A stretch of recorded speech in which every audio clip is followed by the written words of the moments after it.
May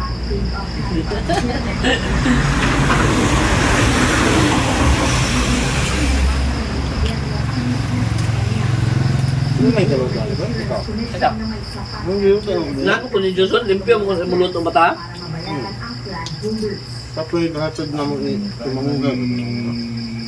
O ba na itong cook na ito sa unang magpaluto kung kwan. Bahaning isda. Bahanin yun eh. Napaday sa diyan eh. Oo. Amin yun na. Wala pa. Sa diyan, nagtrabaho mo nagsinda na.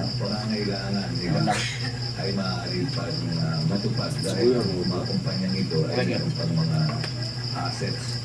12 training companies na lang ngayon ang lisensyado sa ilalim ng IC. Ang kakay na? Sa higit 200 Bata? pa noon na nag-aalok ng educational, pension at life plans.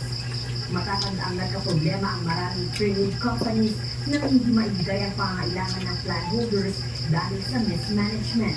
Idagdag pa ang epekto ng inflation sa mga pangangailangan tulad ng tuition. Para maibasang matulad sa kinahinatnan ng ibang training companies, tumatanya sila sa paghigpit ng IC. Nandiyan na voice ko ngayon. Yan na. Unang-unang ako sa voice ko ba yun. Ako yung mag-vlogger ka kayo. Pinagawa kay cameraman ah. Bro, buwang. Ito ano?